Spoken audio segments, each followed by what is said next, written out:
Olá, meus amigos, sejam todos muito bem-vindos ao canal Politizando. Eu sou o William Jacob e está no ar mais um episódio da série Simplificando o PND, o Projeto Nacional de Desenvolvimento. E talvez você já tenha ouvido falar que primeiro temos que fazer o bolo crescer para depois dividi-lo. E esse vídeo aqui não é sobre culinária, não é sobre confeitaria. Mas antes de eu falar do assunto do vídeo de fato, que é entender essa frase de Delfim Neto, eu quero pedir a ajuda de quem chegou e não está inscrito. Se puder, se inscreva aqui no canal, ativa as notificações. Se assistir esse vídeo e gostar, manda o like, joinha para cima. Se não gostar, joinha para baixo, comenta, compartilha. Tudo isso é muito importante. E se você não assistiu os outros 3 episódios anteriores, tem uma playlist no YouTube e também tem o meu Instagram e o Instagram do Politizando. O meu é o William Jacob MG. Eu vou deixar o link no comentário fixo para que você veja lá as imagens, o carrossel, e possa nos ajudar a divulgar para mais pessoas. Pessoal, vamos começar falando então de Delfim Neto, que é um professor economista paulistano que foi ministro da Fazenda durante a ditadura militar. Ele ficou ali durante alguns anos. O Delfim Neto, nós estamos aqui em junho de 2022, ele continua aí dando alguma opinião aqui e ali. Esses dias eu divulguei nos meus stories um vídeo bem polêmico dele. Tinha gente achando que ele não estava mais aqui entre nós, mas ele continua vivo aqui e ele comandou a nossa economia num período que ficou conhecido por muitos como milagre econômico. Ele nem gosta muito da expressão porque milagre seria um efeito sem causa, ou algo que não se sabe então o motivo. E na verdade o crescimento da economia brasileira tem suas explicações sim naquele período, como eu já falei aqui em vídeos anteriores, vocês vão entender também ao longo da série. E ele, o Delfim Neto, é autor de uma célebre metáfora que traduziu o pensamento da política econômica da época. Abre aspas para ele: primeiro temos de fazer o bolo crescer para depois dividi-lo. E aí o povo deve ter gostado, falou, opa, então tá, e ficaram à espera dessa divisão, que não aconteceu, porque o bolo cresceu e não foi dividido. Entre os anos de 1950 a 90, a renda per capita no Brasil galopou, tivemos picos de 10%.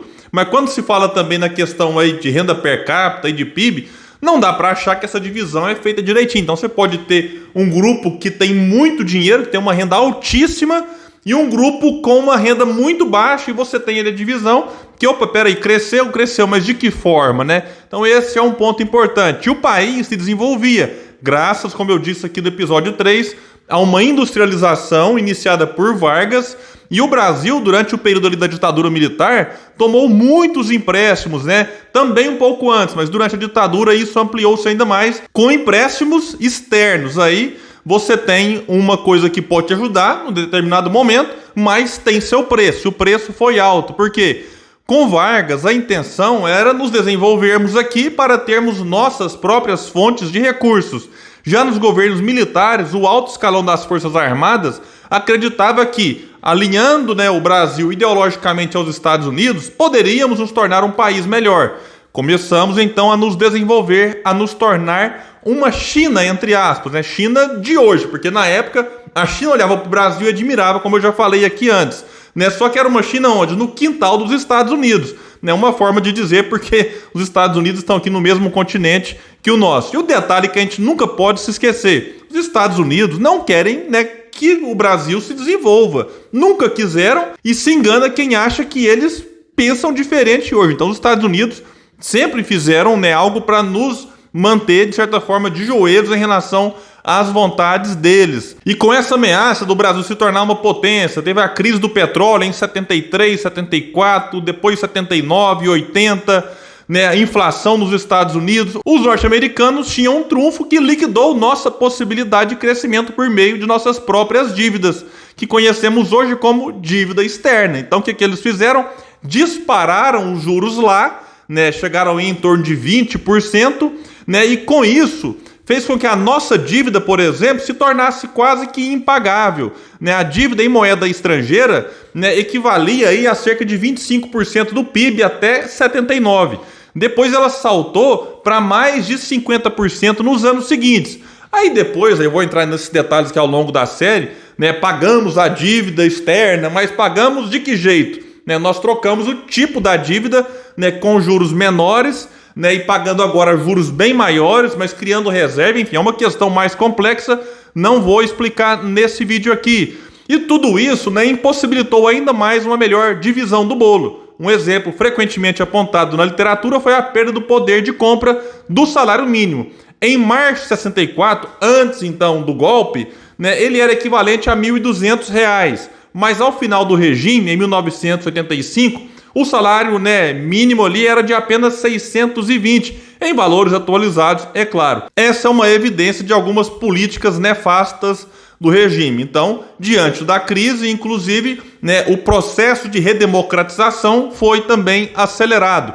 Então fica claro que no século passado nós tivemos um crescimento material inegável, porém os números não retratam a realidade. A desigualdade no Brasil se aprofundou. Uma prova disso é que hoje, né, em 2022, as 5 famílias mais ricas do Brasil têm a mesma riqueza que os 100 milhões de mais pobres, ou seja, o bolo cresce de vez em quando aqui e ali, mas não é repartido. Né? Isso tudo, né, atualmente, depois de 2 mandatos do PSDB, que tinha na sua origem a ideia da social-democracia, que não foi colocada em prática, 4 mandatos do PT, né, que se diz de esquerda e preocupado com a questão da desigualdade social, 1 mandato de Bolsonaro, e aí você muda o presidente, muda uma certa ideologia, mas todos eles rendidos ao mesmo modelo econômico, perverso, esgotado, que produz pobreza para muitos e riqueza para alguns poucos. Essa é a nossa luta aqui nesse canal, para que o povo se conscientize da importância de substituir o modelo econômico atual, né, em 2022, para um modelo que priorize quem trabalha, quem produz e não quem vive da especulação, do rentismo, enfim, e que ganhe muito mesmo na tragédia como nós temos no Brasil, pelo menos enquanto eu paro para gravar esse vídeo. Talvez, se você assistir daqui uns anos, eu espero que nós tenhamos saído desse modelo, como eu disse e repito, perverso, que pune a maioria e beneficia uma pequena minoria.